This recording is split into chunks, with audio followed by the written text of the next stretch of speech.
Hello, welcome back, guys. So it's been a little bit before I was able to post the second part of the lecture. So today we are going to continue on our last conversation on mutations and polymorphisms. We talked about how mutations happened last time, and we talked about those different categories of agents, like the chemical and the physical mutagens that can induce damage to the DNA structure so that mutations can occur. And these mutations, we talked about how some of these mutations can lead to deleterious effects, while others can be just wild type phenotype. They do not change anything outwardly from that particular gene that is getting mutated. And many times those are just normal polymorphisms or variations of the genes that are found in our populations. So we're going to continue on the same topic, and now we're going to go a little bit further and look at how exactly do we identify these mutations, whether they are having a phenotypic response or not, but how do we even identify these polymorphisms and mutations in our genome? Um, so we're going to start off by talking about genetic screenings. So last time, if you remember, we talked about transposable elements, how they're these relatively short pieces of DNA that are present in our genome, majority of our genome actually. So about 45% of the human genome has these transposable elements in it. That's all that it is.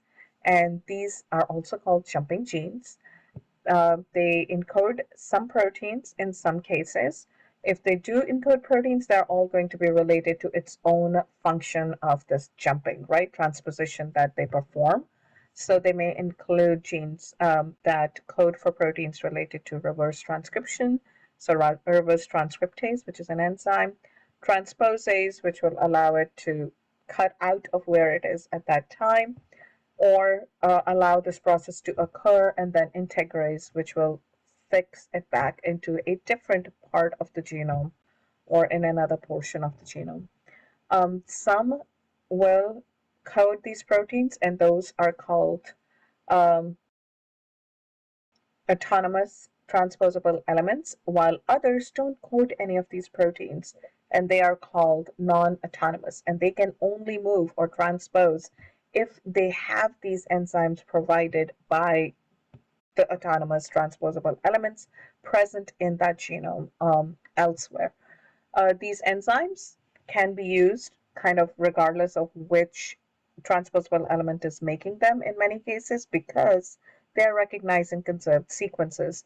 And as long as that little sequence is present, that's all that the transposable element needs to control where to cut and where to copy, and then finally where things are going to get integrated afterwards.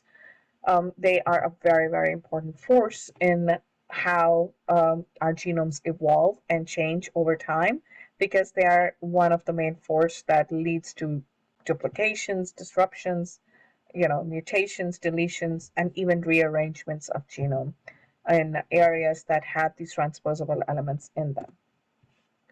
So we are going to use this as geneticists. We use this power of transposable elements to perform genetic screening.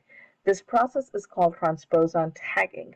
In this case, we intentionally insert the transposon into a specific spot or into a random spot, depending on how we are doing it, um, in a lab setting, in vitro setting for mutagenesis. So transposable elements, once they are inside your genome or inside the genome that they are inserted in, are going to be amplified and in the biological cell by a tagging technique. This has been used with many, many, many species to isolate genes and to examine where these genes are, eventually to kind of sequence them and line them up as well. We use these transposable elements to cause both disruptions as well as insertions in Drosophila, in bacterial pathogens, and plant species, all kinds of things. And two different things that we specifically use these for is for P element in Drosophila, which jumps to a new site and leaves it's a transposable element that jumps around, and then usually it leaves a gap in the original site when it accidentally takes out some of this own genome surrounding the transposable element with it. And then when the gap is repaired, it ends up modifying the gene at the site where it normally was. And then similarly, there's another transposable element, tDNA, which is a modified version of a transposable element taken from a bacterial pathogen. And we use this in plant species to disrupt or insert genes in different places. So anytime that we're using transposon tagging, what we are doing is we have our template DNA, which is going to essentially be that transposable element along with whatever else that we want to integrate into the genome. We are going to use those power of those sequences, right? So in this case, it's a P element with the template DNA. So the template DNA can be anything that we want to insert into the genome that we are putting it in. And the P element is going to be that transposable element that can integrate into specific site. Now, in our genomic DNA, there are going to be various spaces where there are small sequences that the P element can cut and paste into. And so the P element that has the template DNA, when it is inserted into the organism of our choice, it's going to recognize it's going to obviously amplify, and it's going to make those enzymes that are needed, and it is going to then cut at that P insertion site in a normal gene position. And in that site, it is going to then put in, insert this P element with the template DNA inserted alongside with it. So when this happens, you are going to have your gene sequence in there, right? Now, the genomic DNA is going to have this P element in there. The P element, however, likes to jump around. When it jumps, you're going to end up leaving a gap in this original site. And the modified gene at once when it jumps out, it's going to be just that P element that jumps out. And you have this gap that's left behind. So when that gap is repaired, what you will end up with is the modified gene at that normal location. Okay? So once again, you have your genomic DNA with a P element insertion site. The first part is taking your template DNA that you want, the DNA to the gene that you want to change, insert it into a P element, and then taking that P element with that template DNA and inserting it into the gene or into the biological cell that you're trying to change. In that biological cell, that P element with template DNA is going to insert into your normal gene position at that site of P insertion. When it does that, that one side of your template is going to have your modified gene at that position after the gap repair already. So your P element, when it jumps, it leaves behind that template DNA so that it can have a modified gene at that normal position, while the other template strand will remain unchanged. So we use, again, this technique to do multiple things. We use it for cloning. We use it for inserting genes into of interest, changes in those genes into the genome of the organism or cell that we're interested in changing. We also use it for genetic screening for mutation. This process is called forward genetics. In this case, we take our flies, we take our organism that is normal, and we induce mutations in that organism by giving them some type of a mutagen. So here you have an example of a fruit fly, and you give the males food with a mutagen inside it. Now, once that mutagen goes in, it's going to cause random mutations in that particular organism that is ingesting that mutagen, and they are going to give rise to mutations. Some of those are going to be just in your somatic cells, but some of them are going to be germline mutations. And if you remember, germline mutations can be passed down because germline mutations lead to development of sperm or eggs that are also mutagenic, that also contain that mutation. So in this case, the developing sperms and other cells all will have all kinds of different mutations. And those sperms that have that mutation can then give rise to progeny that can show the result of that mutation. So we take all those flies, the male flies in this case, that have been given the mutagen to induce mutations. They are going to be crossed with wild type fruit flies, female fruit flies. So the males are going to be, we would assume, because any mutation is going to happen at a random, so they are going to be mostly heterozygous and limited to single cells or just small cells. And so when they are crossed with wild type females, you're basically taking a heterozygous mutation and crossing it with a wild type individual female fly. So if you have a germline mutation, that's going to show up in the progeny, but it's not, that's not going to show up in the progeny. Sorry, if you have a somatic mutation, it's not going to show up in the progeny. But if you have a mutation in the germline that's leading to induction of mutations in the sperms, those are going to lead to inheritance through the gametes. And so the resulting progeny from this cross will give you flies that are showing some type of phenotype in some cases.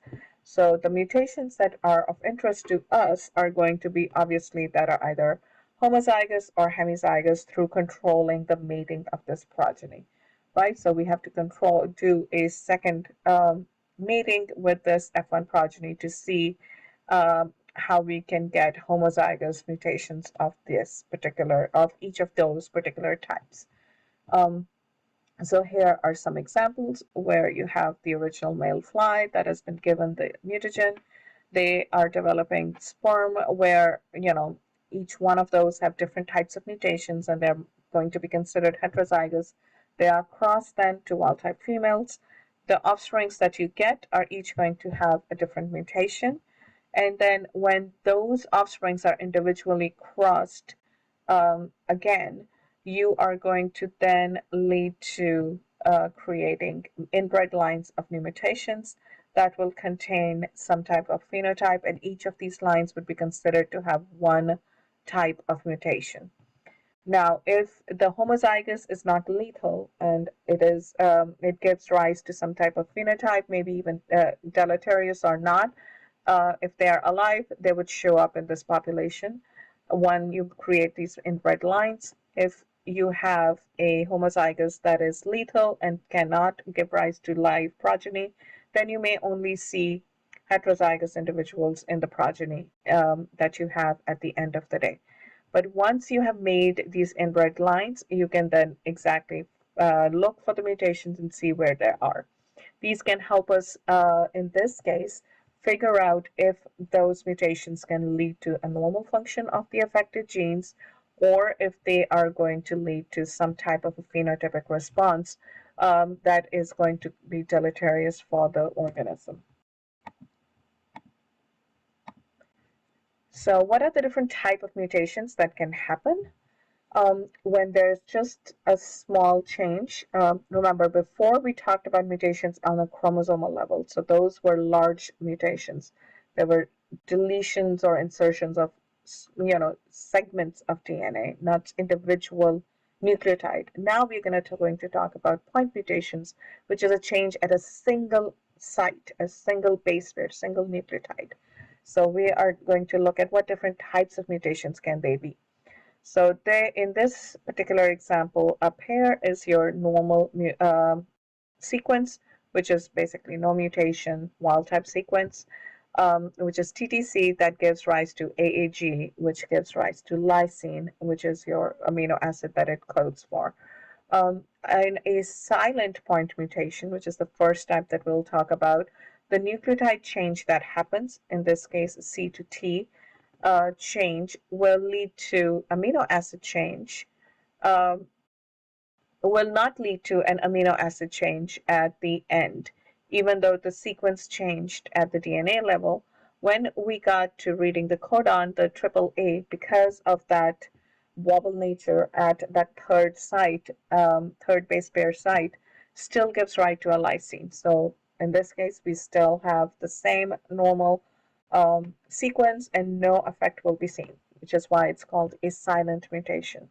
On the other hand, let's say the mutation happened not at the third part, but rather in the first amino acid, and maybe that change led to the change of codon so that it is now a stop codon and not a codon that codes for a amino acid anymore. So in this case, the protein sequence will stop right there, whether it was 2 amino acid in or 10 amino acid in or 100 amino acids in. And the remaining protein is not going to be made. And this would lead to the truncation of a protein so that the new protein population that is going to be made in response to, when it's translated from this nonsense mutation will have a smaller size than predicted because it has the stop mutation that truncates the protein early instead of letting it go all the way through. Another type of mutations that can happen are missense mutations. Missense mutations can be of two types. You can have conservative or non-conservative mutations. In these cases, and in this case, it is the middle base pair that they are showing as changing. In this case, the amino acid sequence changed to different amino acid than what you had in the beginning, which was a lysine. So instead of a lysine, now we have an arginine in one case and threonine in the second. In the case of the first one, which is the arginine, even though it is a different amino acid, the R group's general properties remain the same. Both the lysine as well as arginine have the same charge at the end of the day. So both arginine and lysine are positively charged amino acids, while threonine is polar but uncharged amino acid. So a conservative missense mutation would preserve that charge of the R group and still give you some similarity, while the non-conservative one is going to not have the same properties anymore, as you can see in this case. Another two types of point mutations that can happen are frameshift mutations, or that can be because of insertions or deletions, frankly, of one of those nucleotides so that the whole sequence forward beyond that point of insertion or deletion now has a different coding sequence and leads to a very different protein product at the end of the day. Those protein products can have functionality that is completely different than the original protein, or they may have less stability or less integrity, so they may get ubiquitinated and proteolyzed quicker. On the other flip end, they could also have higher integrity and can stay out way longer than they need to as well. So based on the way the mutations occur, there are two different categories of mutations. You can have a loss of function versus a gain of function mutation, and that's a little bit of what we just started to talk about. A loss of function mutation will no longer produce the same amount or type of protein, active protein, as wild type. This will lead to a phenotype which is a result of reduced protein activity or reduced protein amount, and those organisms or those cells are not going to be able to have the appropriate function. These tend to be recessive in many cases because wild type alleles are many times haplosufficient.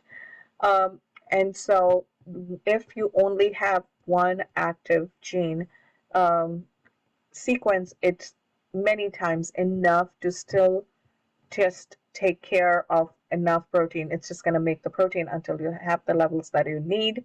And so it's still going to be able to give you enough protein to work with. In other cases, you have amorph or null alleles, which are producing no active protein. So it's not just a reduced level of active protein, but no active product at all.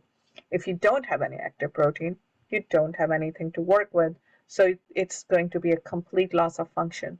So if it was a DNA repair enzyme that's mutated so that it can bind and work, but it just doesn't bind effectively, it would be a haplosufficient allele. But if it is an allele where the mutation is now causing a complete lack of protein. Maybe it has a stop codon, right? So it has a nonsense mutation that leads to a completely inactive product, then it's just not going to be able to do any work at all. It's not going to be just slow. It's just not going to exist. So there's no work. Another example would be a hypomorph or a leaky allele, where you have a partial loss of function. And so in this case, it's not completely functioning, but it is not incomplete. It's not completely null either. So this would be, again, like the example that I just gave you, where maybe the binding pocket of an enzyme is changed in a way that while it is produced, it does not have the proper binding and is not able to have the full activity or at the same rate as a normal wild type allele. This usually occurs because of reduced transcription or production of product, um, but it can also be because of mutation that leads to inactivity of that product as well. On the other end of the spectrum, you have gain of function, which can also come in different flavors. So the simplest one is a hypermorph, which has the same protein getting made that you always had made, even the one that was just wild type. But because of the mutation that happened, it is maybe the mutation was maybe in the regulatory portion of that gene, so that now it is always active. So now you have a lot more of this protein instead of the right amount.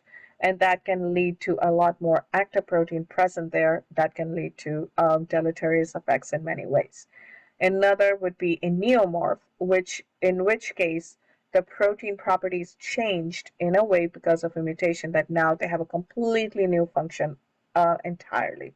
So instead of just doing DNA repair like it usually does, it instead induces apoptosis or somehow activates ubiquitination of protein and proteolysis. So it does something completely different. And then finally, an antimorph or a dominant negative, again, are going to be many times enzymes that where the effect is not only um, dominant but also opposite to the wild type function. These are very, very rare, but in these, you can imagine a situation where one of the alleles is wild type while the other allele has a mutation in its binding, in its activity, so that it cannot function properly. And when this protein, and if this protein works as a dimer, so two molecules come together, the protein that is defective, that has the mutation, is going to make even the working protein inactive, because once they're together, they can no longer work since one of them has a mutation. Again, this is extremely rare because you can imagine that even in the situation that I just described, you will have randomly joining protein products so that some of them will be wild type, some of them will be completely mutated, and some of them will have both one normal and one mutated protein product. Um, However, given that it does happen, there are cases where you can have an antimorph or a dominant negative mutation where that mutant is binding to even the normal proteins and rendering them useless. So all these mutations can, at the end of the day, be sorted into one of 5 Muller's morphs based on behavior. Um, and this is behavior when they're heterozygous with one wild type allele and one mutated allele. Um, so you can have either deletion alleles, which will have 0 function, wild type alleles where they have normal function when they are paired with a heterozygous, or duplication allele where they have twice as much function or more function, enhanced function compared to normal. So now we are going to change our gear a little bit and go back to talking about mutations where you do not see a detectable phenotype. So these mutations where you don't see detectable phenotypes are still mutations at the end of the day. And most base pair changes or most mutations that happen do fall in this category.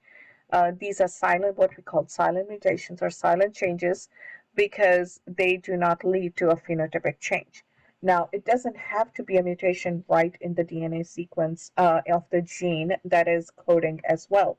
It could also be a mutation. It's a silent mutation because the changes were in the non-coded coding intergenic sequences within the DNA or within an intron. So they're not part of the actual translated portion of that gene. Some of these changes can lead to no change in the amino acid sequence because of the degenerate nature of the code. So again, those are silent mutations as well. Or they may change the amino acid, but it's not in the active site or in a important structural component, and it does not lead to any loss of function or change of function. So in that case, it would be a silent change as well. The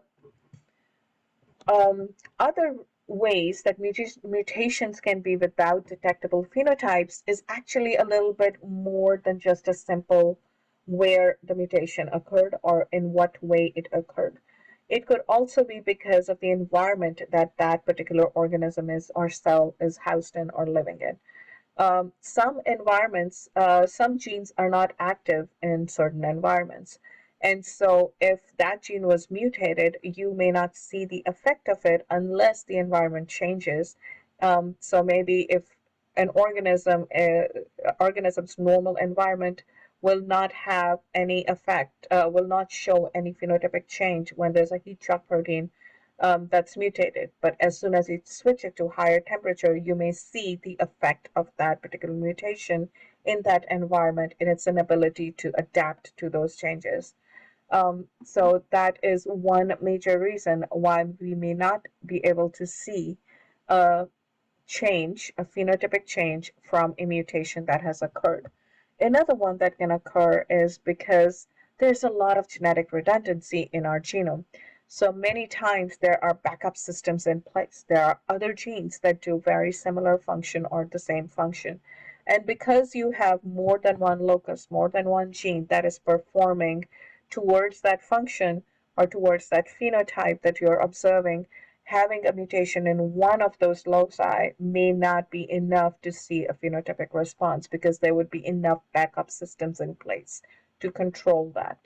Um, and these type of redundancies cannot be easily screened for by the kind of genetic screening that we just talked about, by the forward genetics that we talked about.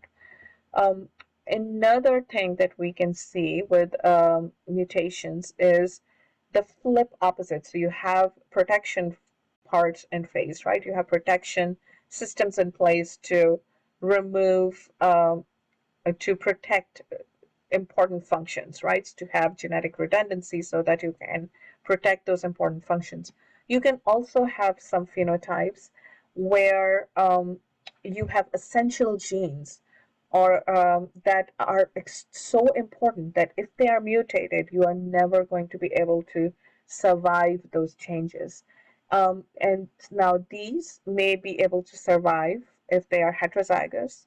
So they are most lethal alleles are going to be recessive. Um, and so in those cases, mutations in those essential alleles or essential genes are going to create recessive lethal alleles. And these, if they are going through the development, will stop working when they reach the point where these alleles become active or these genes become active, and the organism will stop developing beyond that point and it will die.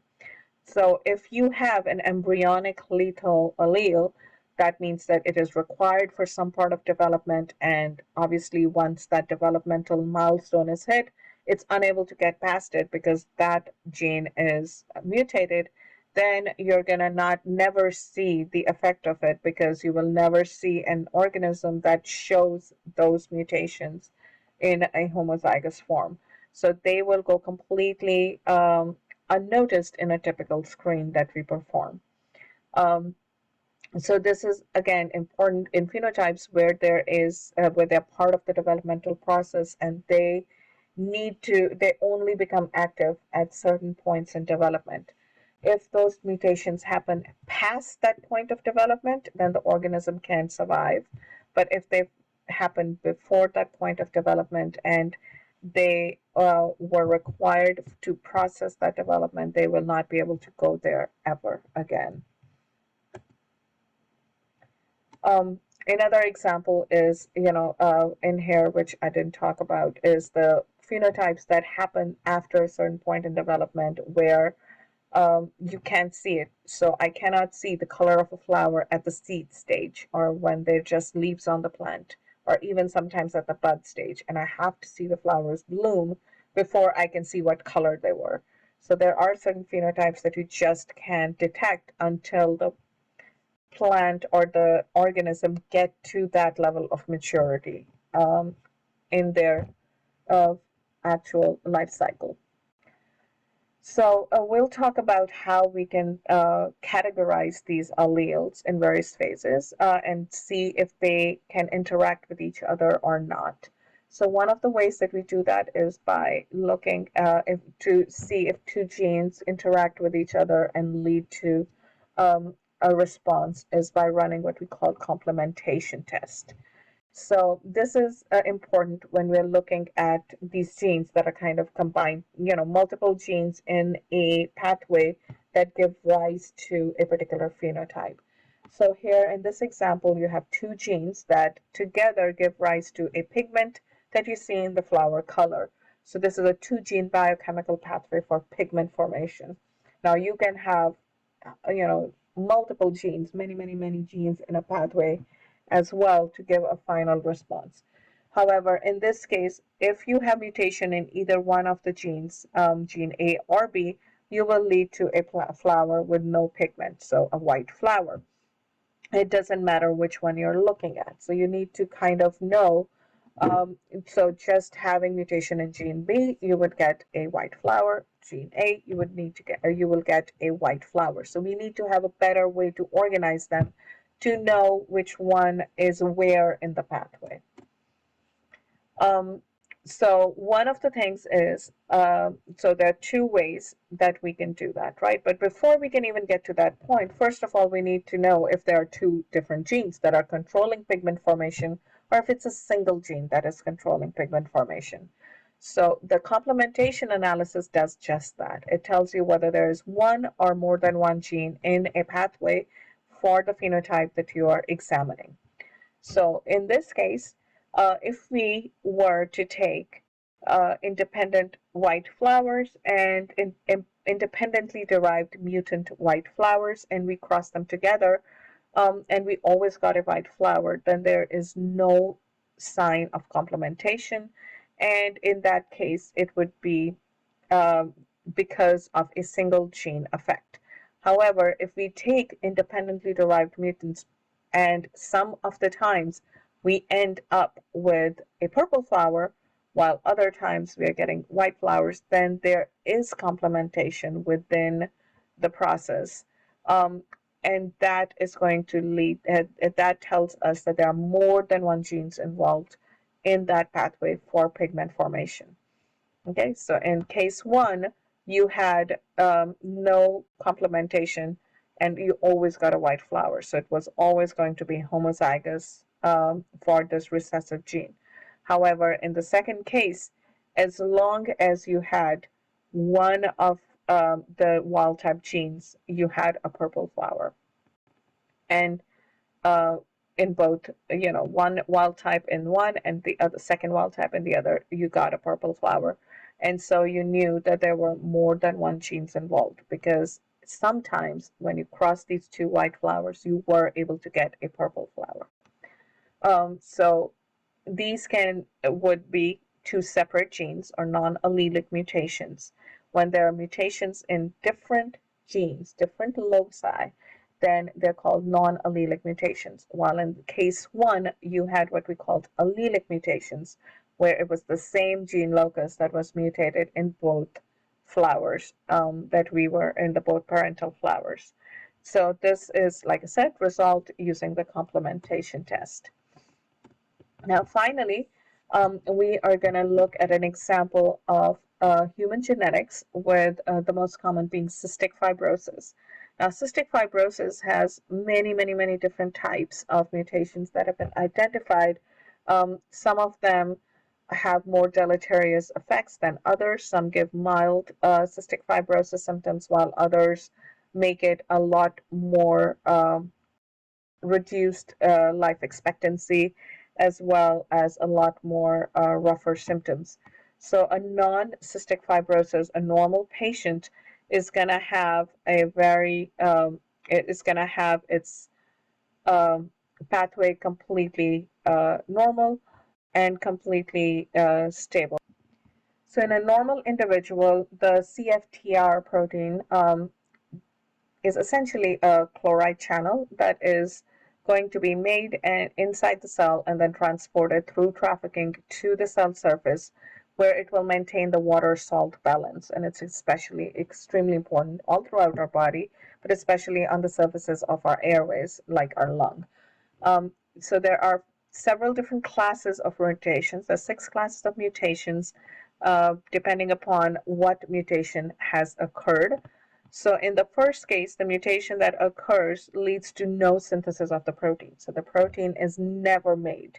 And because the protein is never made, there's going to be no channel made, and it's going to be unable to maintain that salt water balance, and that's going to be a big problem, right? That's going to make that cell affected at a lot higher rate. Another one is block in processing, where even though the proteins are being made, they are unable to be shuttled to the cell surface where they are supposed to be and where they are supposed to act as the regulator of the salt concentration. In the third case, and that's actually the one that is most commonly seen in cystic fibrosis patients. 88% of the patients are either class 1 or class 2. Well, 88% of the patients are class 2, and much of the remaining ones are class 1. And then the remaining mutations make a very small percentage of the full spectrum of patients that you see for cystic fibrosis. In the other one, you have block and regulation, where again, even though you are able to get the channel up to the cell surface, it's unable to work properly. It's unable to process the the chloride and water balance, and so it's essentially useless, right? So all class 1, 2, and 3 proteins are unable to work at all. On the other hand, class 4 through 6 are working, but they are working at a reduced level. So in the first case, in class 4, it's reduced conductance. So it's being made at the normal level, but it is unable to conduct properly and unable to keep that balance appropriately. In the second, in class 5, you have a reduced synthesis, where the protein is not being made at the same rate as normal, and you end up whatever protein does get made does work properly, but it is a much more reduced protein, and much more reduced number or amount of protein. And in the last one, in class 6, the mutation is such that you have a reduced half-life of protein. So even though the protein is being made and processed properly, and it goes up and it gets trafficked to the cell surface and it is able to do the work, it cannot do it for as long as a normal protein, and it gets destroyed in half the time, or in even less time at some time. So the reduced half-life um, means that the cell has to make a lot more of it at a lot faster rate to keep up with the demand, but it is unable to do so. So you have reduced activity of that protein because of that. So just a single, you know, molecule that we are looking at, in this case, the CFTR, gene, that single gene, just having these single point mutations of various sorts, or insertions in some cases. In number 5, it's an insertion of a really large fragment inside it, can lead to this very variable response at the end of the day. So some people will have, that's why it's a spectrum disorder, where some will have um, mild symptoms, while other will be a lot more affected by the because of the mutations that they have, by the disease itself. So what we talked about last time and this time, we basically looked at how variations in DNA sequences occur and how they are labeled into a polymorphism versus a mutation. We examined when variations that are coexisting in a population and just give wild type normal phenotypes. These variations are called polymorphisms, while DNA sequence changes that lead to other effects are called mutations. Mutations can happen spontaneously, either because of just the general process of DNA replication and during transcription, or they can be induced by exposure to mutagenesis or mutagens in the environment. You can have physical mutagens, you can have chemical mutagens, and then you can have biological mutagens. Um, Mutations can lead to partial or complete loss of function, but sometimes they can also lead to the opposite, which would be the gain of function, where mutations in those genes can lead to proteins that have completely different phenotypes or completely different response than what they used to in their wild type setting. Um, Spontaneous mutations can arise from many sources in natural DNA replication and will usually include base mispairing at the site or elsewhere. They can also lead to insertions or deletions that are larger chromosomal rearrangements within repetitive sequences. The induced mutations typically lead to smaller point mutations, and they can result from mispairing or DNA damage in the sequence uh, because of chemical, biological, or physical mutagens. These can be induced randomly ourselves in a lab setting and then used to screen for specific phenotypes. So if I'm interested in looking at changes in eye color or proteins or mutations that can lead to specific type of a response, short height or purple color in a flower, then I can look at a range of random mutations that I have induced and isolate individuals that have the response that I want, and then make inbred lines of those through continuous breeding in them or crosses within them so that I can identify possible genes associated with those biological pathways. We can take this because many times different phenotypes, especially important phenotypes, may have more than one gene associated with it. We can do a complementation test to examine if there's only one gene involved or multiple genes involved when we get that particular phenotype of interest. We also use transposable elements to induce mutations, to insert DNA sequences of interest, to change genomes to our liking, but also they are present in our genomes and act as dynamic and a very strong evolutionary force because of their jumping nature that induces mutations and insertions at various places. And finally, our mutant screening is only going to be go so far because it has the limits of not being able to identify silent mutations or mutations that may be masked due to redundancy of the genome or embryonic lethality, in which case you would need to use other methods to identify them or look at an earlier developmental point to identify them. So next time we're going to be talking about linkage, and hopefully this time I will try to upload that within the week like usual. So I hope this was a good lecture for you. I will talk to you later.